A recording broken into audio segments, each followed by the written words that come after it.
Hello students, welcome to our channel NEET larvals. बच्चों, आज के इस सेशन में मैं डिस्कस करने वाला हूं concept of metabolism.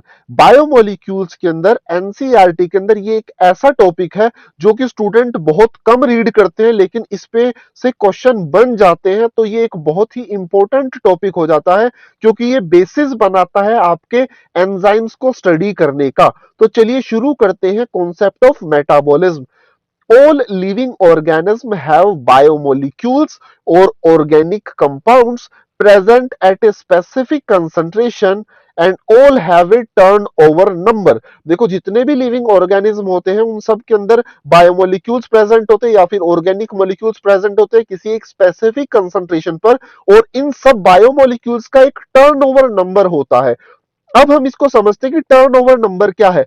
Turnover means they are constantly changed to another compound by chemical reaction. जैसे यहां पर कोई कंपाउंड है, let us suppose this is a compound. ये रिएक्शन के थ्रू कन्वर्ट हो जा रहा है किसके अंदर? बी कंपाउंड के अंदर। तो इस ए कंपाउंड का टर्नओवर हो गया है बी कंपाउंड के अंदर। इस चीज को ही बोला जाता है टर्न ओवर। अब सपोज करो 50 molecules of A are converted into B in a minute, एक मिनट के अंदर। तो इसको बोला जाएगा ए मॉलिक्यूल का टर्न ओवर नंबर कितना हो गया? 50। Means 50 molecule of A are converted into B in 1 minute.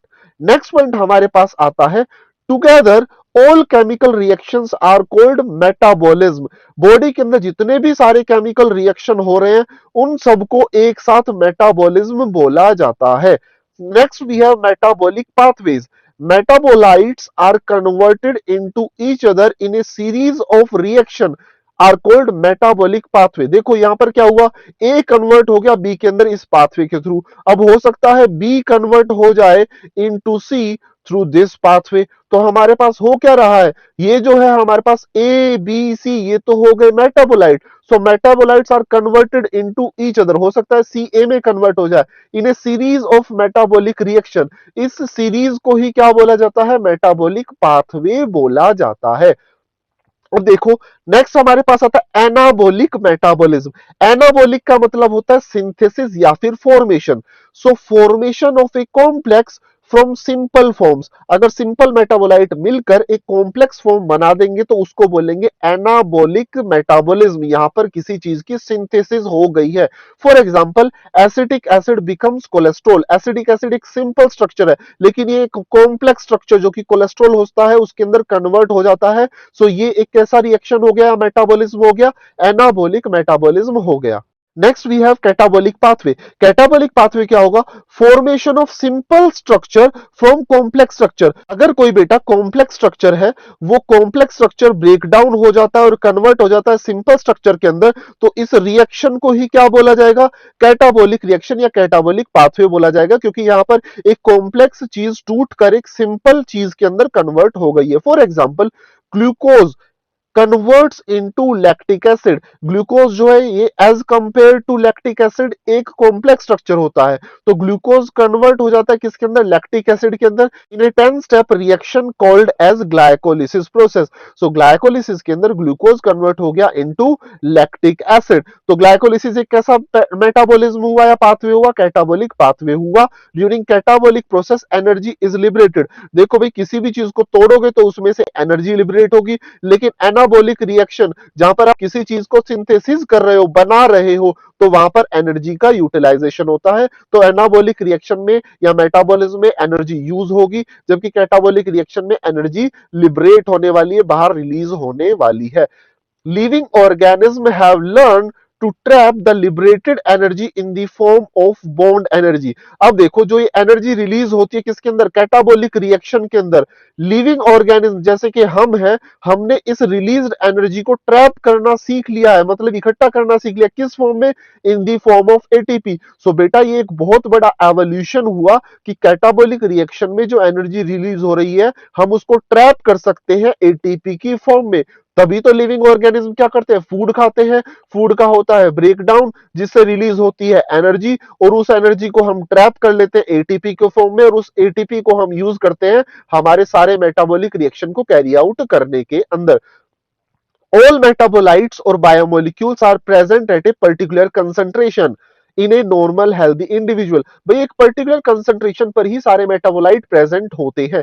For example concentration of glucose in blood is 4.2 to 6.1 millimole per litre. बेटा ये बहुत इंपॉर्टेंट पॉइंट आ जाता है क्योंकि एनसीईआरटी के अंदर ब्लड के अंदर ग्लूकोज की कंसंट्रेशन मिलीमोल्स में यहीं पर गिवन है.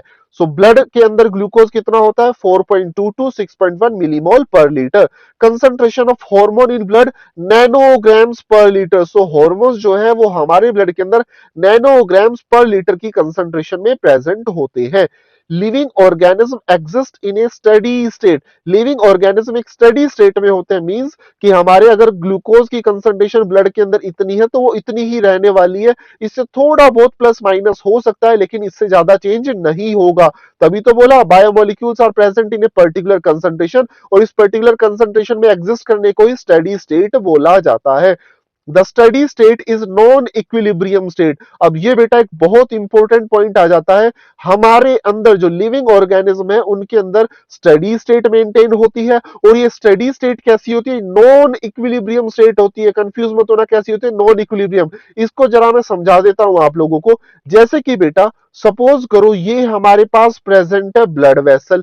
इस ब्लड वेसल के अंदर हमारे पास ग्लूकोज की कंसंट्रेशन कितनी है 4.2 टू 6.1 मिलीमोल पर लीटर. अब देखो ये हमारे पास प्रेजेंट है एलिमेंट्री कैनाल. अगर एलिमेंट्री कैनाल में फूड आता है यहां पर ब्रेक डाउन होता है फूड का, यहां पर ग्लूकोज होगा तो मान के चलो यहां पर ग्लूकोज की कंसंट्रेशन मच मोर होगी. 20 टू 100 तक इसकी कंसंट्रेशन हो सकती है मिलीमोल पर लीटर फूड की. कहां पर इन इंटेस्टाइन. तो हमारे पास देखो इंटेस्टाइन में इतनी हायर कंसंट्रेशन है जबकि ब्लड के अंदर 4.2 की कंसंट्रेशन प्रेजेंट है. तो हुआ क्या यहां पर हायर कंसंट्रेशन यहां पर लोअर कंसंट्रेशन. ये एक नॉन इक्विलिब्रियम स्टेट है. इस नॉन इक्विलिब्रियम स्टेट के कारण ही ग्लूकोज मूव कर पाता है from alimentary canal to blood. समझ आया बेटा. तो कोई भी रिएक्शन को होने के लिए नॉन इक्विलिब्रियम स्टेट का होना बहुत जरूरी है.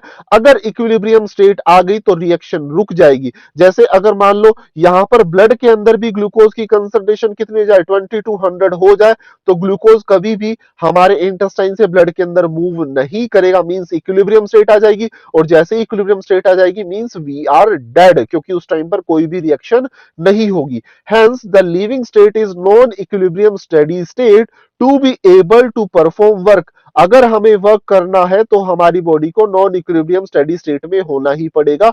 Therefore a living process is a constant effort to prevent falling to the equilibrium. इसलिए जो हम लिविंग प्रोसेसेस करते हैं उन सारी प्रोसेस का एक ही मकसद होता है, उनका एक ही एफर्ट होता है कि इक्विलिब्रियम में जाने से रोकना, इस नॉन इक्विलिब्रियम स्टेट को बनाकर रखना. तो हमारी एनर्जी जो यूज होती है वो पूरी की पूरी इस नॉन इक्विलिब्रियम स्टेट को मेंटेन करने में होती है क्योंकि अगर नॉन इक्विलिब्रियम स्टेट होगा तभी हमारे पास रिएक्शन होगी और तभी हम लिविंग स्टेट में रहने वाले हैं. Metabolism provide a mechanism for production of energy. Metabolism जैसे अभी हमने देखा कैटाबॉलिक रिएक्शंस तो ये क्या करते हैं एक मैकेनिज्म प्रोवाइड करते हैं एनर्जी के प्रोडक्शन के लिए. Hence living state and metabolism are synonym. इसी कारण से लिविंग स्टेट और मेटाबॉलिज्म एक दूसरे के सिनोनिम है. Without metabolism there can not be living state. Metabolism के बिना हम लिविंग स्टेट नहीं बोल सकते क्योंकि जहां पर मेटाबॉलिज्म होगा वहीं पर लिविंग स्टेट एग्जिस्ट करने वाली है. That's it. तो ये हमारे पास कंप्लीट होता है कॉन्सेप्ट ऑफ मेटाबॉलिज्म.